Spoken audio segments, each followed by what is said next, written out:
Liverpool Institute of Performing Arts is coming to Singapore to audition for candidates lah. Now I auditioned with whatever I had, and then I got second place. And they only award to one person. So I'm like, okay, you know what? Fuck it, I'm just gonna scrape this whole program. So NS finished already. Then I was like, you know what? Let me get a job, just to get some money in.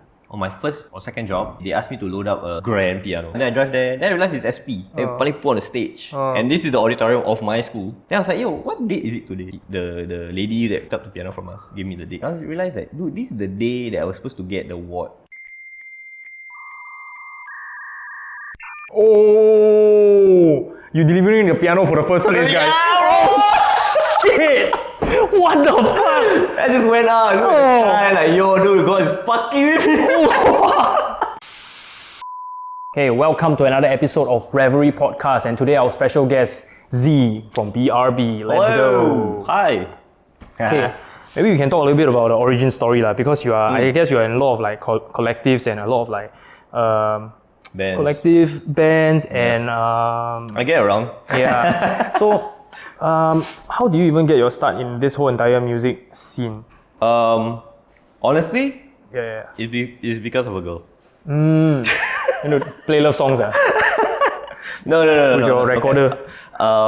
I was in secondary school. Yep. I wanted to be a pilot. So I wanted to join aviation. Okay. And then I went to, CCA, blah blah blah, walked around. Then I signed my name on aviation. Then I saw this drummer lah. He was playing drums. I was like, oh, this is kind of cool. Then I walked past. Then I said, oh, what CCA is his drums? And I was like, no, it's band. Oh, cool. Then he said, you want to join? Maybe not lah. No interest. Okay. Then next day, they assign your seats in class, right? They put me next to a girl. And this girl was kind of cute. So I was like, yo, she kind of cute. So maybe, you know what I mean? Like, maybe I can try, it's a little bit. Then I asked her, oh, hi, what's your name? Blah, blah, blah. Then we exchange names. Then I asked her, like, oh, what CC do you pick? Then she's like, oh, I picked band. You know what I said? Oh, me too. And from that day onwards, I just keep going to band. And the funny thing is, she quit like midway. Oh. But I just stick through it, I just stayed. And they assigned me to percussion lah. So, which I thought was cool. So they made me play drums. Do you still keep in contact with this girl? No. But she know who you are now? I don't know. I don't know. Wow. Yeah. What a story. But because of that, like I started this whole like journey of music and I was pretty decent in what I did back in CCA, and that my conductor was like, oh, you should pursue this, you should go and study some music. So I was like, oh, where? Then he said, oh, you should join SP got Singapore Poly, they have music course back then. Yeah. So I was like, okay, sure. Then he wrote me a letter, blah blah blah, then boom, I'm there. Yeah. Then I started making music, started production, started meeting people. Then I was like, oh, cool, like I can actually like write my own songs now, you know what I mean? Like they teach me these tools or like these like skill sets, right? Then I started writing my own songs, and then in Discohue. And then from the band thing, right? Yeah. Do you only just play drums, or you like dabble into like guitar? No. I mean, everything. It's been a running joke among all my friends that know me when I was playing drums. I was actually very bad at it. Because so when I went to SP, I joined jazz band. Yeah. So I played jazz. I learned, I attempted. SP, goddamn, that's where I am from. I could have joined like DJ Cloud or whatever. But then I joined like jazz band. And then played jazz drums, and then which is like freaking hard. Yeah, dude. You literally cannot do jazz if you don't eat, sleep, breathe, repeat jazz. You know what I mean? It's not in your vocab. It's a totally different beast. Yeah. The way you think about music as a whole should be very different for most people, because the timing and as in like if you're a jazz musician. It is. Yeah. It was difficult. I got whiplash, bro. I was playing, I was so bad. And they were like, yo, you suck, bro. What? I was like, shit. Then I got crying all over tears. Oh, shit. Yeah, I got whiplash. Yeah. And then going back to your question, I've dwelled into like playing guitar, playing like keyboards and whatever. But I think the main love for me at that point of time, after being Whiplash, was like production and like actually making music. Yeah, because I think that one is where I'm truly, I guess you can, as cringy as it sounds, I'm free. You know, I can do whatever. Express yourself. Yeah, you know, I'm not like no one can tell me, hey, you know, they can say your song is shit. They can, but like it's still my own form of expression. You see. So yeah, a lot of people don't know this, but a lot of music producers are not instrument players. no. Yeah. They're nerds. Yeah, they obsess about like curation. I guess like music producers are DJs on steroids. DJs, you mix song A to B, right? But producers, you mix like 67 sounds together. Put them together. Yeah. In the case of like Lady Gaga Red One, Poker Face has 120 layers or something like that. Damn, really? Yeah. They released it. That. Yeah, so I guess that's the direction that you chose to head towards. But then the thing is, you have to also, as a musician, perform live to showcase your work and also, I would say, build majority of your revenue as a musician. Yeah, if you are not even considering about day job, right? Performance or live events are the one that gain you the most funding. Yeah, in comparison to like record deals or whatever. Yeah. So what made you decide to settle on using the keyboard as your form of expression when you are live instead of drums? I mean, that's the thing. Like, I don't even consider myself as a keyboardist. Yeah, it's damn bloody weird. It's damn bloody weird. I know you like as a keyboardist for like 10 years or something. If you see me on stage with a keyboard, right, half the time I'm not actually playing it. Damn, expose, man.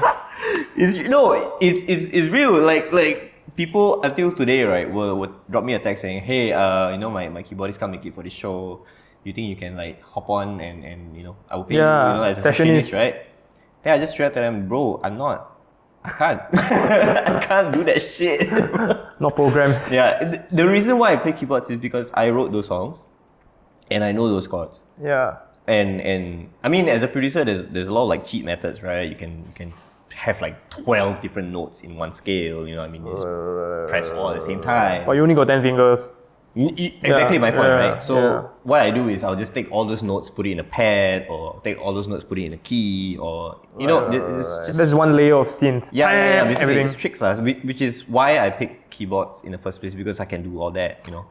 Yeah, but then it comes to the question, right? Why not MIDI controllers? You know, like trending. I had a face. Yeah, MIDI fighters, right? For the game. Yeah. Isn't that a thing now? And are you using like a combination? I would say that your laptop is your main instrument. Yeah. I mean, it connects to I had a few like trial and errors. Like there was a phase where I was just purely analog synths. I don't want to use my laptop because my laptop kept crashing. This is back in the day. And then there was a phase where I had like, I don't know, 4 or 5 things going on, you know, like 2 keyboards, 1 laptop, 1 pad, and like some small toys here and there. Yeah. And the foot pedal. A lot. I mean, so I'm like, you know what? Screw this. And then I started to shrinking everything, you know, like easier to tour. I mean, by the time I reached that point, my band started to travel, right? So I started scaling. I even like had a deck one time for one of my bands. Like I would start doing like scratching. Again, not very good at it. Start scratching, then maybe do you know, the tracks from the thing. Samples. The samples, yeah. Yeah. But ultimately, like you said, the laptop is my number one tool. And most importantly is just deliver the show. Like I hate it when I see people on stage and then they're stressing out about what they're playing. I mean, obviously, if you're a good like musician, then that's your craft, right? Yeah. But yeah, like some people are like, you know, trying to play the notes, but they're not attending to the crowd. Yeah, interacting with that energy. Yeah, correct. Yeah. So what I do, I guess, is park that one side and then focus on what the audience wants to see. Which is what they came for. Yeah. Basically hyping the crowd lah. Yeah, and then now I started doing DJing as well at some point, and then by doing that I picked up like my hype man skills. When you say you are shrinking down all your gear, right? Did it come to a point where it is as compact as a DJ set? Because now DJ sets, right, where like you see this controller has a screen and then all you have to do is just plug a thumb drive and everything is there. Yeah. Does the keyboard have the same thing? Nah. No, right? They haven't reached that level yet also. No, it's still the laptop, man. So you need laptop still lah. Yeah. Now I'm super dependent on my laptop. Do you bring the keyboard? Like let's say you tour in, I don't know, Vietnam or Korea or what? I mean, I do, but it's a super tiny one. Yeah, it's like a... Akai. Yeah, one of those lah. Yeah, a super portable, tiny one. Honestly, at this point, like for the BRE shows, don't even need a keyboard. Yeah, because I'm on the mic most of the time. Yeah. It's just an element of like, oh look, he's performing. It's not just standing around. But I mean, like singers are also performing, right? No? Yeah. Exactly my point. So like at this point, I have enough parts in each song for me to actually just grab the mic and do the whole show. Like a substantial enough parts to be staff on stage, something like that. The keyboard. This is a secret. The keyboard is just there for buffer. Like when I have nothing and I just want to catch a breath, I just put the keyboard there and just press. But nothing. Performer. I mean, look at Linkin Park, man. Like Johan, he's like literally the opening set guy. So before the band comes out, he will be the first to be out, and then he will play like a warm-up set, and he'll do a routine. You know, so to give the band a break. I guess with like digital, you can kind of like semi-auto, semi-manual play it, and then everybody can catch a breath before they go out on the next single again. Yeah. So that's actually what I like to do. You know, like I like to craft the for every band or bands that I've been in. I'm usually crafting the set. So intro. Or the progression if each song. Yeah. So where you pause, where you hype the crowd. Right. It's basically like planning your DJ sets. Like, you know, you have your ups and then you gotta get your chill down, and then you gotta bring it back up, right? Yeah. So progression like that, I usually arrange the set. Yes, like I guess it's a universal truth, right? Everybody come to the same conclusion. Yeah, it is what it is. Like DJ set programming up, must have down. Then the next up will feel higher. Yeah. And when you left poly, what was the next immediate thing that you pursued? Did you like get a day job or? This is where the sad story comes. Oh. This is where the sad story comes. You need a violinist now. The small violin. So I was doing decent in my poly, and I had a brilliant lecturer that said that what's that school name? Liverpool Institute of Performing Arts is coming to Singapore to audition for candidates for students, right? And then he put my name through. I expressed interest. Then he said, "Okay, yeah, you can." Now I auditioned with whatever I had at that point. Drum. No lah, make songs lah. Production. I had a lot of songs lah, but then I had a lot of songs really because Discohue was very active. Oh, so Discohue happened during poly. Yeah.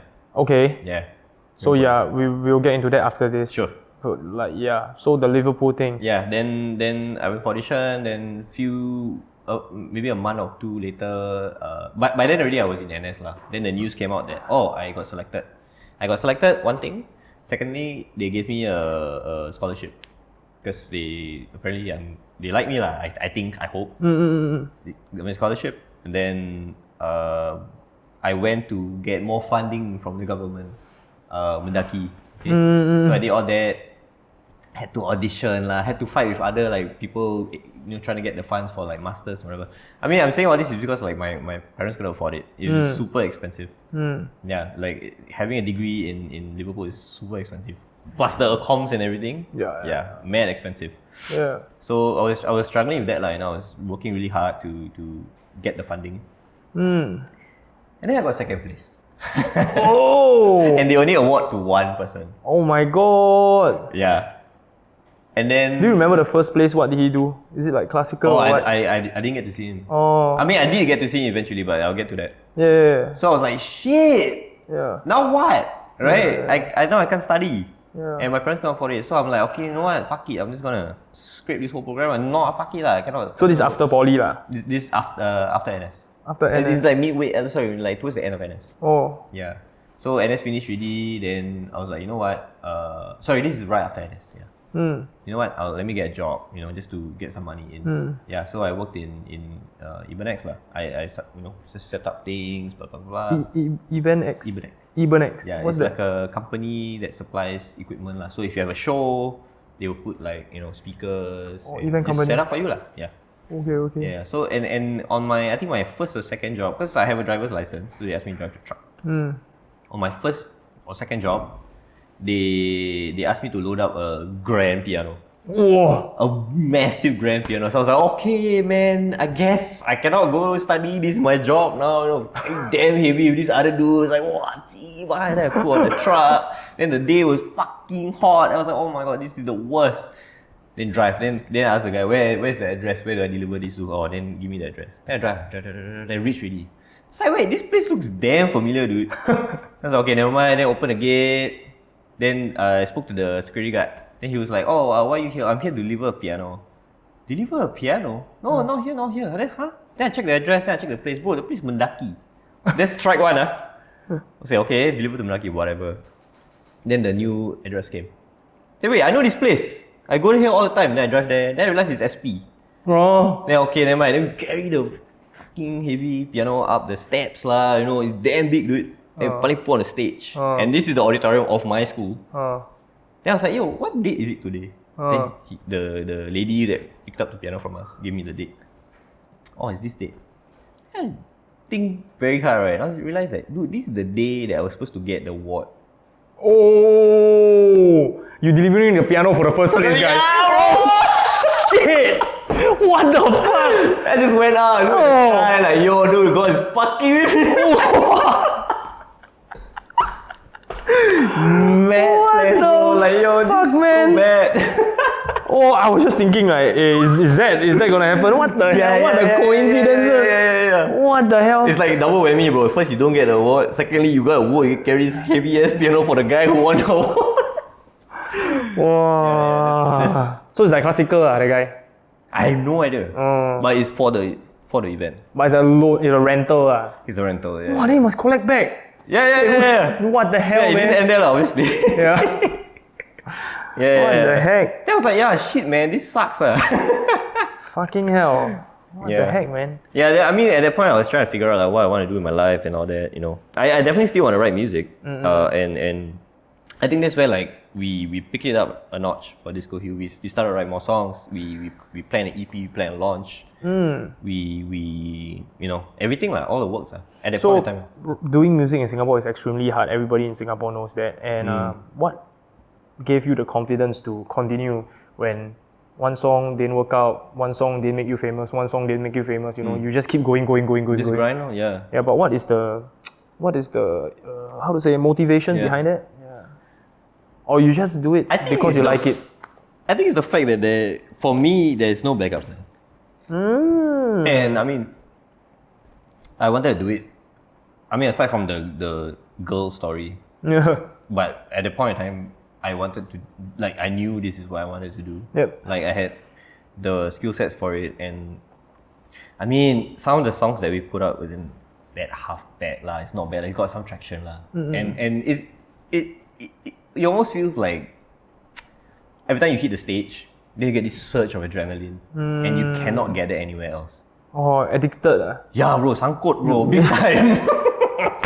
Euphoria. Yeah. I mean, dude, you guys are literally at one point your Discohue band, right? Is at one point one of the biggest band in Singapore. You all literally have your face plastered on Scape and stuff, right? No? I mean, I don't know if we're the biggest band, but maybe at a point of time we were around, we did a lot of work at that point in time, But I mean, for being how young we were, I think we not bad, you know. Like looking back, like wow, actually not bad. So we can go into Discohue. Discohue is a band between you plus another 3 other members, right? Yeah. And it was formed during your poly era. Is it inside that jam band? No. Or you all meet outside? The other 2 guys, Rush and Billy, are my juniors. So I met them when. Did you study DMAT? Yeah. Oh my god. DJ Nash D interview you 2 weeks later. We will see you there. Yeah. Yeah, DMAT, yeah. Music and all the technology. Yeah. Yeah, well, my juniors are, and I was at the point in time I was already trying to make a band. We had members here and there come and go. Then the 2 of them stayed, and then we were trying to find a singer. So yeah, and then I went on. This is the classic story of how the singer joined the band. At that point in time, Vine was huge. What? Vine. Oh, Vine. Yeah. 6 second Vine. Yeah. 7 6 seconds. second Vine. 6 second Vine. Yeah. So like I was on Twitter and then there's this, I forgot what it's called, Singapore Vines or something. Then someone reposted a video of this girl singing. So I went to watch her. I was like, oh, this girl, the voice not bad, bro. Like maybe I can link up with her and then like ask her if you want to join the band, whatever. So I asked her, just draw a DM. I was surprised that she actually replied. She replied me saying that, oh, I'm studying in Ngee Ann Poly, doing this and that, but I like to write, I like to sing. So okay. Then a neighboring school. Yeah. Then I asked her, how old? I think at that point in time she was like 15. Wow. Then you were 16. 17. No. You are out of poly already? Yeah. Oh. She's young. She maybe like, damn, how old are we? Wait, are you my age? I'm 29. I'm turning 30. Turning 30 years. Yeah. Okay. Yeah, no. So maybe 4 or 5 years apart lah. 3 years turning. Yeah, this year I just turned 33. 33. I'm 1990. Okay. Now I know. Yeah. Now we all know. Yeah, so I asked her, you and she's underage, right? So at that point in time, it's like, hi, you keen in trying to audition for my band? It's like, oh sure, where do we meet? Oh, let's meet at Golden Mile. Bam! That's just like, yo, this damn sus. Some older dude asked me to go to Golden Mile. Yeah. But yeah, then she went in and we played some songs and she sounded great. Then the band formed from there. We started writing songs together. I remember like the first song we wrote, we were like at McDonald's or something. Just overnight at McDonald's trying to write a song. Yeah, then the song became popular, then started playing on radio. Yeah, it was kind of cool. Yeah. So 4 of us. Yeah. Then how did that journey go? With every band, right, there is always like, it always like seems like there's always an expiration date to each band. Like all the bands that we love. Yeah. Fuck, man. It's quite sad lah. But when then the moment you hit like 20, 30 years together with a band, right, then that band will achieve legend status. Yeah. So of course, Discohue is not that active now. Yeah. But I wouldn't say it's like disbanded or what lah. We're not. Yeah. I mean, just hiatus lah. Yeah. When COVID happened, okay, we got signed to a major label. We put out an album, and then all the juice just. What juice? Like that fire that was like pushing us in the first place. Oh, why? Yeah. Signed to a major label, then no more fire. Is it because there's a lot of red tape? No. I think it's because we're not used to deadlines, and that's the real creativity. Truth. The real truth about the music industry is everything is about deadlines. Like at first putting out songs, take your time writing songs. Like they will sound great eventually, but it all depends on how long you deliverables take, right? And recoupables. Yeah. It's true. It's when I think like it's not only me, but all of us got a shock when oh you gotta do this by this deadline, and then you gotta do this video shoots, photo shoots, blah blah blah blah. Then everything gotta pump. Then you start to forget about what you want to put inside the song, and you start to focus on oh shit, we gotta put this, we gotta record it tomorrow, gotta record, and yeah, I guess we just got lost in the sauce. But you guys got signed, or your tracks got signed? We got signed. Oh damn! Yeah. Is it one of the 360 deals? Yeah, I think at the point was a 360 360 deal. Yeah. I mean distribution plus image, merch, everything. Yep. Yeah, it's a 360. So, it's just very difficult when you started putting out songs that you thought were good, and you thought you were making the right moves and everything, and then you realize like, oh shit, why the song not doing too good, not doing too well. But at the same time, shows are still going. You gotta keep playing every week. Festivals get bigger and bigger. Then you just keep grinding, keep playing. Did the money get bigger and bigger? Again. There was a lot of spending. There was a lot of money in, money out lah. So everything was just like too quick, ready for you to react. Yeah. And at the time, you were also very young. Yeah. I mean, it's no one's fault lah. Honestly, I just want to look up this song, man. I've been when I interviewed you, right, that song just came out. What song is it? Man, everybody I know loves this every song. time someone plays Plastic Hearts. God damn. I'm the cheesy motherfucker. God damn. People do this all the time. Hey, let's play a Discohue song. Then I would just cringe and crow inside. Oh my god, oh, what's that? Yeah. Hey, but people like it, 700k Which plays. I'm surprised. I mean, like in that journey alone, gave me a lot of like, I mean, ups and downs, right? And like some of the things like, oh, can we use your song for our wedding? And like wedding's a huge thing, why would you want to use our songs? Our songs are bad, bro. What kind of people are you? Yeah, but they were saying like, oh, we the first time we met was at your gig, and this song was playing. We both like the song, It's like just moments like that is priceless, lah. It's like freaking above and beyond. It's raining.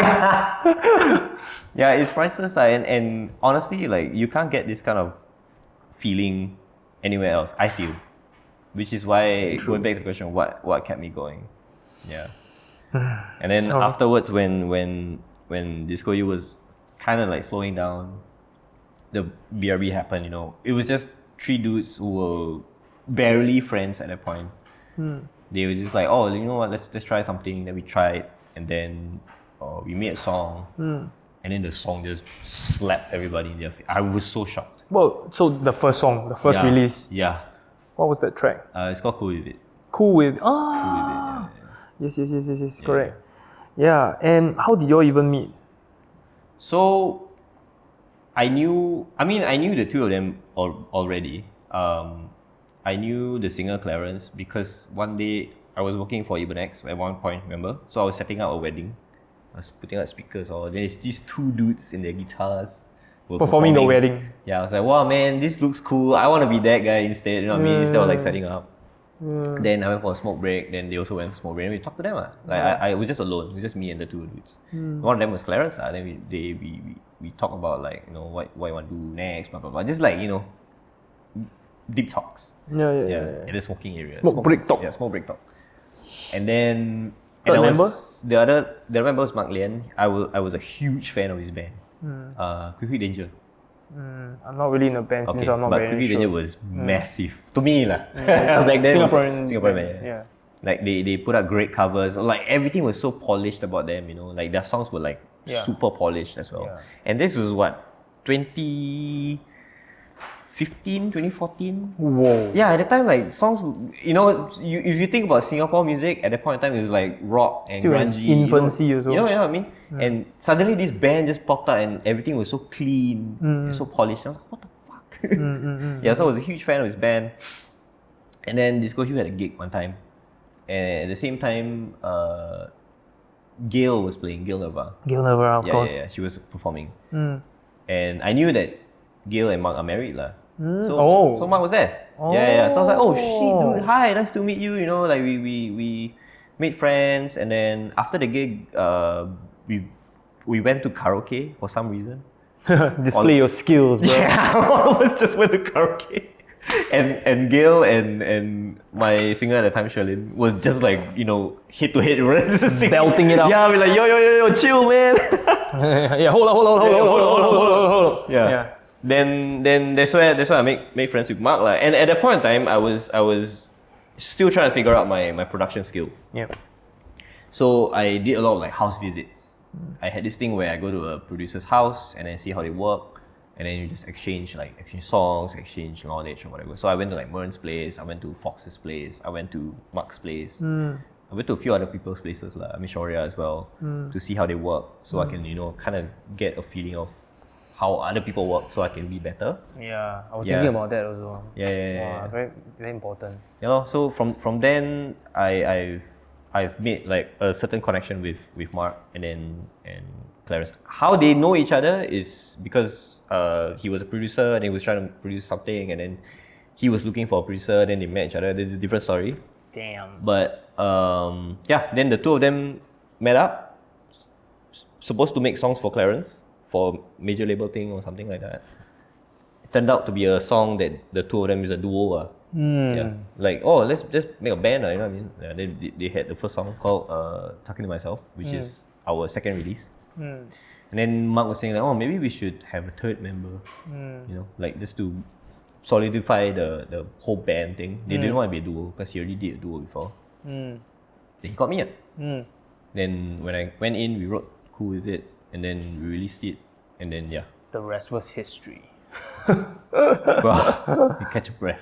So how was that views coming in? Like first month, like 1 million plays or something? No, not that crazy. But it was shocking because we released a song, then start playing on radio. We start playing on radio all the time.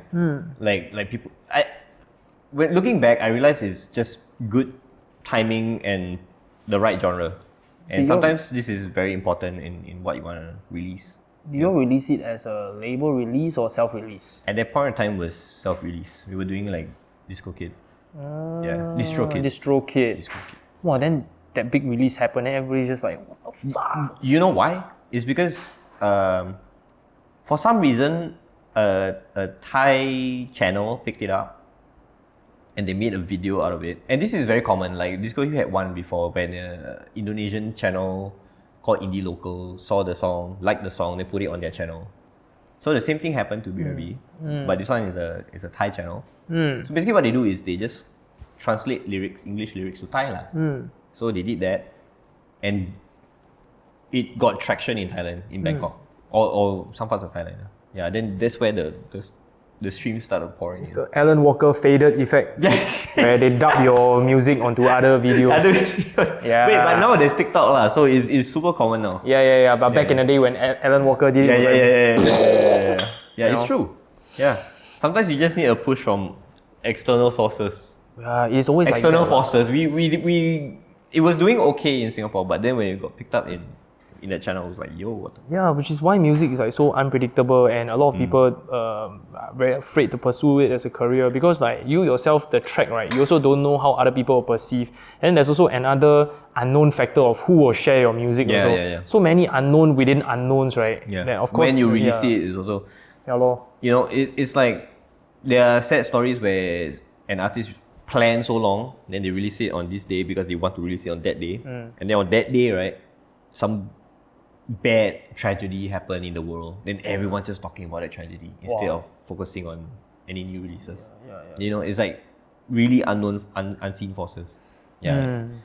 Yeah. I mean, obviously, there's planning and everything. Like you need to know people, you need to know the right people, and you need to collaborate with the right people. I mean, this is all along the way after our manager came in. Would you say like the record label has the kind of right formula where they are putting out regular releases to maximize the chances and the odds, rather than plan long for just one drop? No, it's different now. Which is why like BRB is doing the singles game. It's just throw songs, not throw but release, then see which region catches what. What's the frequency? The goal is every 1.5 months, but I mean obviously things change and things happen. So 8 songs a year. Thereabouts, yeah. I mean the more the better, honestly. Yeah. I think one of the mistakes that even for me, when I was younger, the mistake is like, we make a song, then we cherish the song a bit too much, and we don't want to release it yet because it's not perfect. And then we take our time to release, and we take our time to make it better, then we make our time to release. Then outdated already. Yeah. I think as long as you think the song is good enough, you show around and people like, oh yeah, it sounds great. Then 80% lah. Yeah. Throw already. Yeah, it doesn't have to be 100%, in my opinion lah. Same. Yeah. I think that's the practical approach to how to create a living out of this lah. And then speaking of your manager, right? Who's your manager? His name is Jeff. My name is Jeff. Why does everyone do that? So, how did his genius brought about the success of this band? Wow, this tricky question. Is it like kind of like he's better at managing your time than you managing your own time? Oh, that's for sure, man. My time management is so bad. Yeah. So I guess that's very common among musicians. I think what's important, in my opinion, here is, first and foremost, I think your manager has to be a fan of your music. Correct. Some people, or just do it for the money one, then cannot last lah. Yeah, they're not actual fans of the music, and they just trying to sell things where they don't. It's going back to the whole jazz thing. If you don't eat, sleep, breathe jazz, then you can't play jazz. So how he managed to bring us around is because he knows this market. He knows this genre, the genre that we're making. He's a fan of it, and the artists that are related to this genre. Looking at the scale, he knows what makes sense to collaborate. Who would make sense to collaborate with? Yeah. Okay. Yeah. It's a lot of like back and forth, I would say. I mean, I don't know his secrets. I mean, he shares it with us sometimes, but his full secrets, I don't know. But I think what's important to me was that first of all, he likes the genre. Secondly, he fishes for collaborators. Yes, that's what I was about to say. Yeah, he makes connections with these people. Yeah. He uses the account to like talk to these people and like as if like BRB is talking to them, makes connections. And then the rest is engage with other people's content so that you also gain visibility from other people's comment section. The groundwork, ground/grunt work. Yeah. Quite a lot of times. Yeah, it's basically strategy, I would say. Yep. Yeah. And talking about it, like the kids these days, bro, they are doing everything at once. And it's crazy. They make the music, they make the connections, they make the artwork, they make everything, bro. And I'm just like, yo. Yeah, it is what it is, man. Even in revelry also, like we are all like multidisciplinary, cross-disciplinary. Yeah, in order to survive in the industry because when you cannot afford to hire staff, you have to be your own staff. And then when you do everything already, eventually when you hire staff, right, then you can QC better also, I guess. Yeah. Hopefully one day. So what would you say the genre of BRB is? Because for Discohue is very synth pop kind of sound, right? So what kind of band would you say? I mean, we started because it emerged from the pandemic where lo-fi was huge, right? Yeah. Yeah, so like I said, like at that point of time, this was before the pandemic. Before the pandemic, R&B was huge. It was like there were too many R&B artists, and R&B was, I mean, the new age R&B not the old R&B, but at that point in time, everything was R&B. Yeah. So we I would say we like consciously capitalized on it, but like we all, the three of us knew that we fuck with it, right? We write, sing R&B, we know that genre, so let's just make that genre because it's the most comfortable, and it was so widespread. Yeah. So we did that. And then like that whole R&B thing started to like phase out, like fizzle. Then we realized that okay, let's maybe explore other genres lah. And then we went to like some form of like trap, some form of like for BRB. Yeah. Some form of like indie rap, but everything had R&B in it, or maybe pop. That signature BRB sound. I don't know what it is. Essence, like because both me and Mark are huge fans of the 2000s, the 90s and 2000s music, which is so pop. It's like your what's his name? Shit. T-Pain, Cherish, No. Flowrider. What? Black guy? No. White guy. Producer. Music producer? Yeah. Timberland? No. Dude, I can like. Fuck, man. I can like. My brain just switched off. What kind of song he make? What kind of song? Your Britney Spears, your Backstreet Boys, your NSYNC. What's his name? Yes. Shit. I got a tip. Dennis Pop. Pop, long hair. Max Martin, bro. Let's go, man. We are super huge fans of Max. If you don't know who Max Martin is, right, you need to know who Max Martin is. Yeah. You have heard of every single Max Martin song, but you don't know how he looks like. At this moment, there's probably a Max Martin song being played right now, somewhere. At your shopping center. In the world.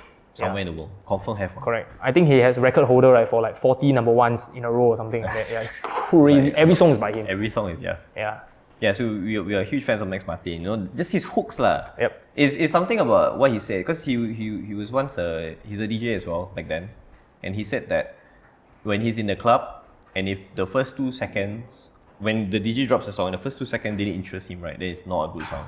Which is why like every song that he released, right, the first 2 seconds or more is a hook. Yeah. You talk about could be a scene.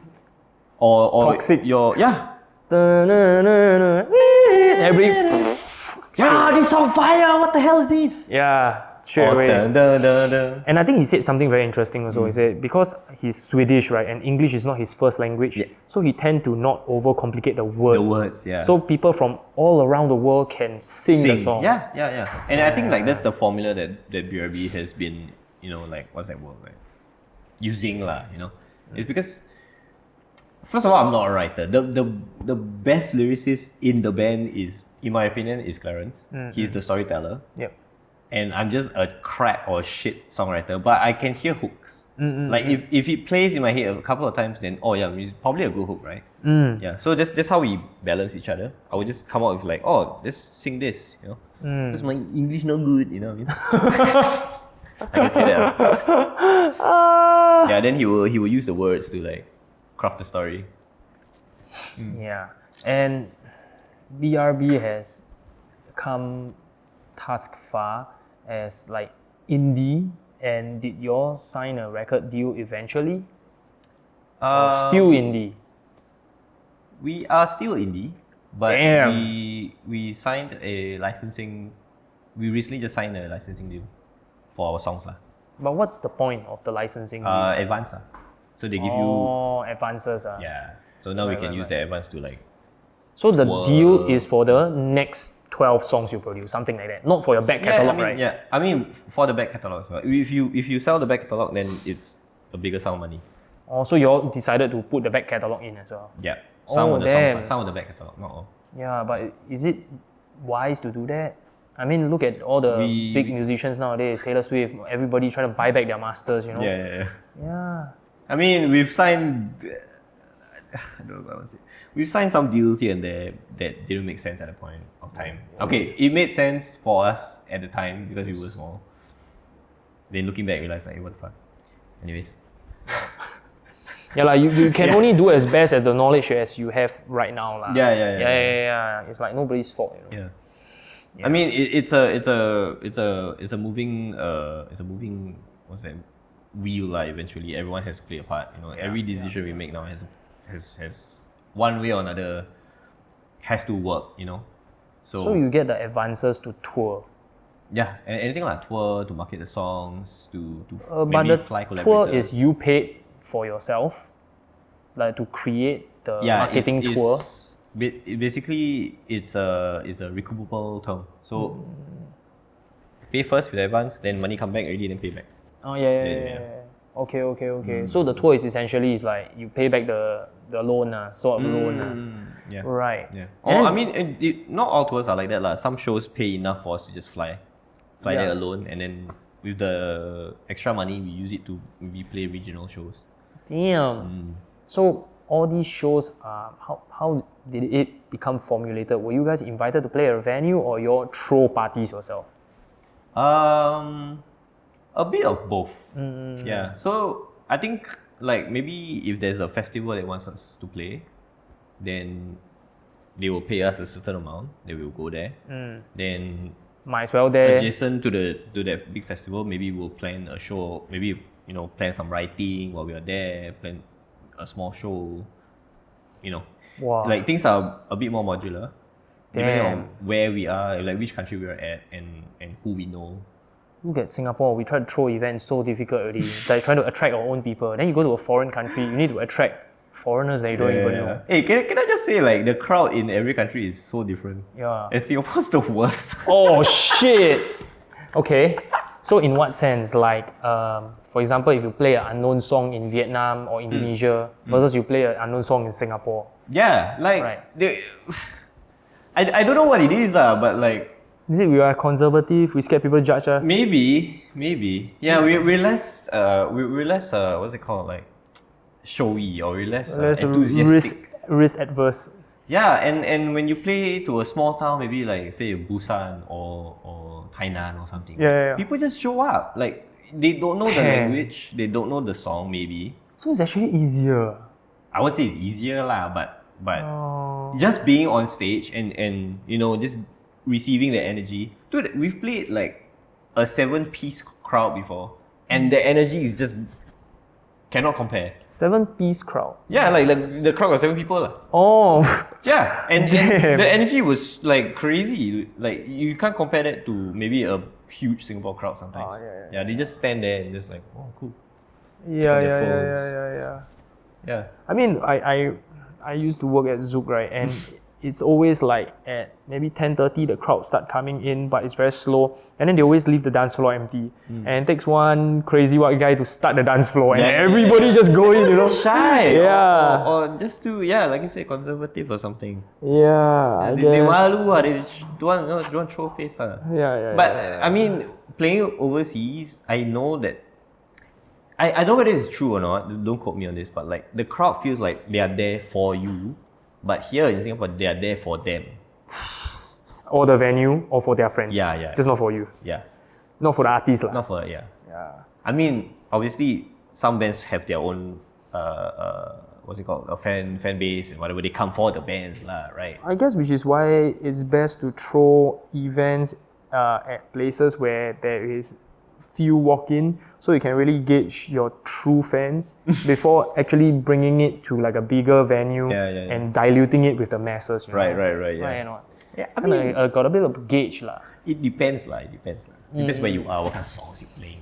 If your songs are like outrageously weird, like art, right? And then maybe not lah. You don't know that, right? Yeah. So, other than touring, writing music for BRB, I guess, do you all feel like, okay, the truth is, like I mentioned earlier to you before we even start this podcast, every single song, 20 million, 10 million, 20 million views. What the fuck, dude? It's like, your views are more crazier than Charlotte DeWitt. Let's just put it this way, okay? But Singaporeans know Charlotte DeWitt, but Singaporeans like don't really know BRB, which is like, you know, a sad fact that I'm still till this day confused. Is it like we reject our own people? I'm also confused. Yeah, they should know you. Yeah. No, I mean, I think it comes with the strategy as well, lah. Like when we release these songs, they maybe popped off in Thailand. Like the first song I told you, right? Like it popped off in a Thai channel. Yeah. So obviously the fan base will come from Thailand, right? And it is what it is, lah. Like if Singaporeans don't think that we are hype or like we are cool enough for them, then whatever lah. We don't. Yeah, I think a lot of bands as well. Their goal is to like, I want to be an artist or a group or whatever, and I want to make it big here. And I think that's the wrong mentality to have. Yeah, because first of all, Singapore is very small. If you can make a song that everybody like in Singapore, that's only a handful only. Yeah. Compared to like selling your song in maybe like Thailand, you know how fucking big Thailand is. Yeah. It's huge. Yeah. Or like Philippines. It's huge. Yeah. Just try to maybe collaborate with artists from there lah. Yeah. People get this like whole, I really want to make it here. And that's where they don't make it. So sad. I'm not saying that we try to inspire a next generation of Singaporeans to pursue music, but then that's such a sad fact. Like honestly, now there's TikTok, right? And it is so global. I mean, if you hit the right FYP, hit the right timing or whatever, or the right content, then you can, have a global reach, which makes the world even smaller, which is great. Yeah, definitely. Wow. Don't set our new musicians. You say we got a lot of like streams, right? But we don't know if you go to let's say this song popping off in the States, for example. We don't know if you go to the States, right, whether people will show up. Yeah. I mean, too far already. You also don't know the organizers there. Yeah. The man on the ground, basically, get the feel of the situation. We don't know which town. I mean, we do know which town, but we don't know if we show up there, if people will actually show up. But we'll see lah. We're going in August. It's September. We're going to the States in September. We'll see how that goes. Amazing. Yeah, so I love it. It's like such an adventure. So much risk on your end, and like you put in so much effort, decades, like 10 over years. Yeah, dude. to get to this point, and many collectives, from moving grand pianos all the way to selling out stadiums. No, we're not selling out stadiums, bro. Yeah, on the way. But I started with moving the piano. Yeah. Man, where's the first place guy now, man? I don't know. I wish him well. Yeah. So, Yeah, it really is. Anything can happen, you know. Like Yep. I interviewed this house music duo Doppelgangers like a few podcasts ago, and they say that you know you can be in the music scene for 10 years, but then some guy that just started can just overtake you. It's really yeah. So you really must know that you could be the man of the hour, but then anytime somebody else can take over, and then you must be open to learn new things, collaborate. You need to be on your toes, you know. And that's how the people that survive this long in the industry, people like Tiesto, like David Guetta, or you know, that's how they work their magic lah. Yeah. And then of course, speaking of that, right, being a musician, of course, doesn't always guarantee a sustainable career lah. I think you are a very one of the rare few in a good situation where your every single song is a banging. And then of course, I believe you can easily make this full time, or you're not even surviving, like thriving. Okay, so for now. Yeah, but you still decided to get a day job, you know. Which is like radio on Mediacorp IndieGo. Yeah, I think it's a pretty cool initiative because all the DJs are actually musicians. Yeah, they are not personalities. Because a lot of people say radio DJs, they are not DJs. They are personalities. They are hosts. And most of the time they don't even curate the songs or program the songs. There is a music director behind it. Yeah, but these people, it's a channel, and the music director is literally one of the biggest singer in Singapore. And then the members, social media people, everything, they are all freaking musicians. They're on the ground. It's so in theme, you know, and it's really supporting Singapore talent, grooming. Yeah, and for yourself, you are playing a part in the social media department, right? Maybe you can tell us a little bit more about like why do you even like join this in the first place? I mean, COVID happened, so not much shows, and have to constantly put out songs, find collaborators. I mean, we didn't know at the point I didn't know like how long COVID was gone. Nobody knew, right? So I was like, okay, you know what? Maybe let's find something else to do, find a job, and just nice. I was talking to Gareth Fernandez.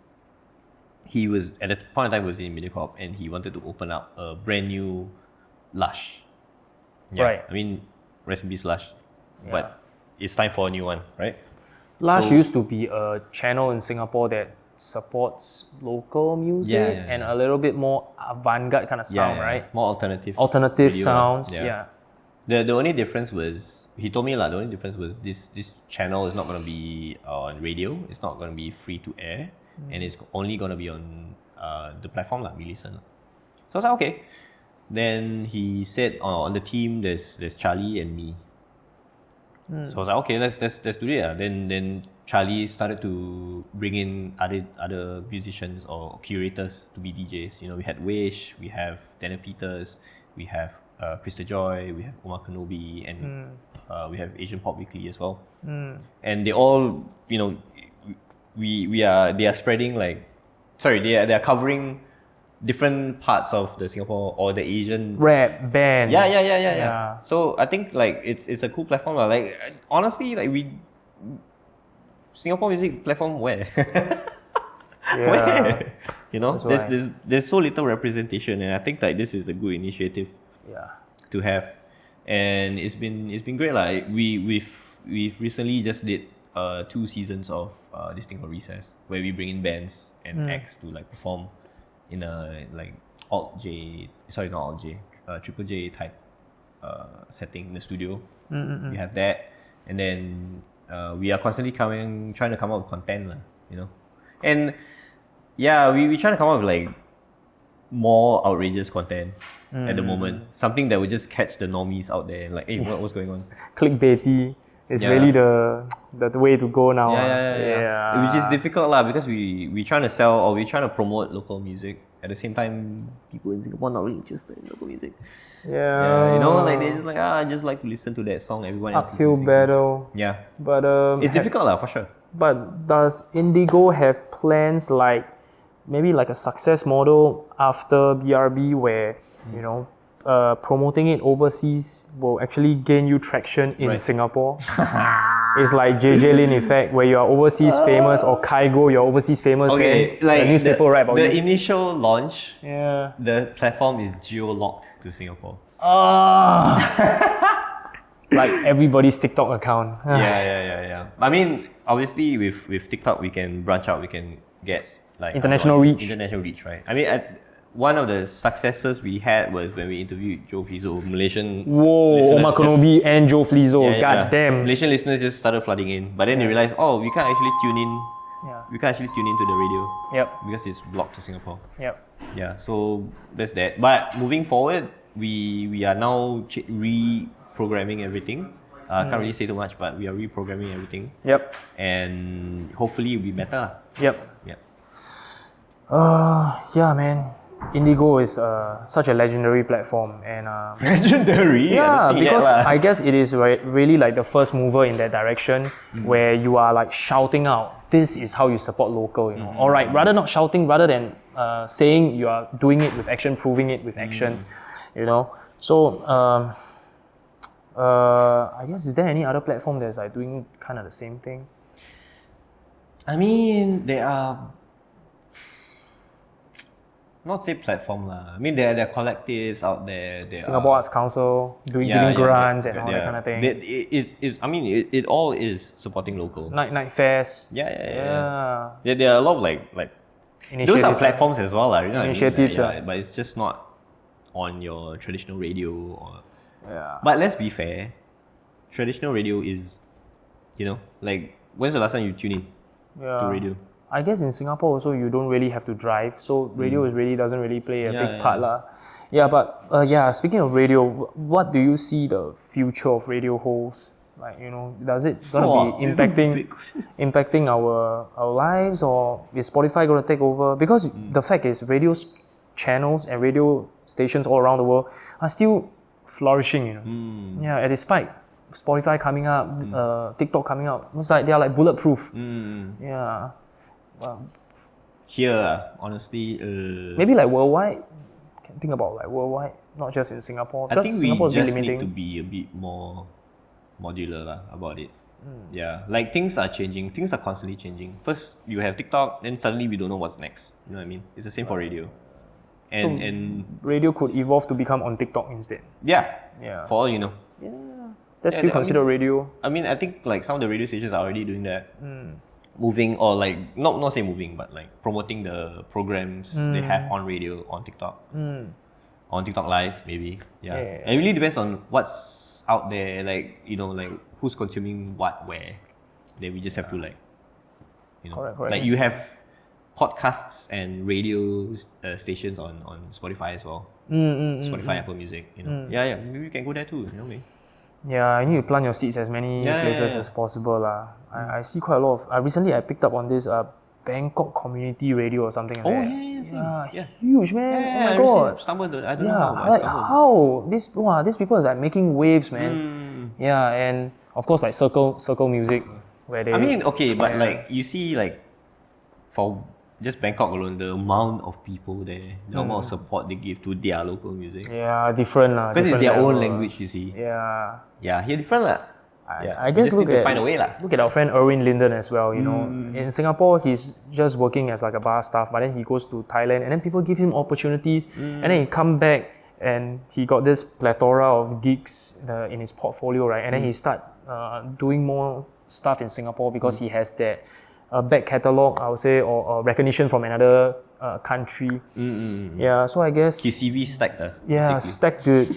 So I would say probably Singapore could potentially, you can view it at the end point, and then you go and collect. Honestly, I don't know if everyone else out there feels the same way, but if you make it in a country that is not Singapore, it doesn't feel the same as making it here. Example? Like maybe I say I go to country A and then play to like 2,000 people. Like wow, right? Then I go to Singapore, you play to 600 people, same energy. It feels way better in Singapore because it's your own people. Do you know what I mean? Yeah. So like, and you know that your people are very picky. I know. Wow, if they like your shit, it's so hard to please, bro. Yeah. I think. For me, it's like you can earn so much streams or so much views or whatever from other country, but the minute is from Singapore, right? Sure. Satisfaction. They're high different. Yeah. I guess so. Yeah. Yeah, I think I might be wrong, but maybe that's what Owen is trying to do as well. It just feels better there. Yeah, I mean, look at myself and whatever Revelry is trying to do. You know, we're also trying to set up camp in Singapore. This is where we're from, and of course, you know, if we have our close community of people that love the music that we do, enjoy it together with us, that's enough, you know. And then from there, if we can monetize, because more friends of friends talk about it, it'll be even better. Yeah. More short, right? Yeah, in order for the friends of friends to come in, you need to have some overseas, what do you call it? Support lah. Yeah, support, yeah. Just to beef up the number a bit, you know. Yeah, correct. Just to make you look a bit more impressive. Yeah, because if you want to do better work, it has to be full-time, it has to be sustainable. If you do this part-time, it can only be part-time effort. Yeah, so maybe to close this podcast off, maybe you have anything that you want to plug, upcoming projects, and I believe this conversation definitely can do a part 2 next year when you all create more things. Dude, it literally can be such a long podcast, I swear. Yeah. Plug, damn. Like new single. I mean, yeah, BRB has a new single called Sharp Knife. We collaborated with Taiwanese artists. We recently went to Taiwan as well, just to like meet them and meet people, do some interviews. Yeah, just very important to like just get out there and meet people. Yeah, the thing is with like COVID, right, it kind of taught everybody that meetings don't really have to be held, but certain meetings still have to take place, right? Yeah, you need to be there and just like... Especially for like when you're working together as a collaborative project in art, you really need to feel the other person. I need to feel something. To feel something. Yeah, new song out. Gigs in Singapore?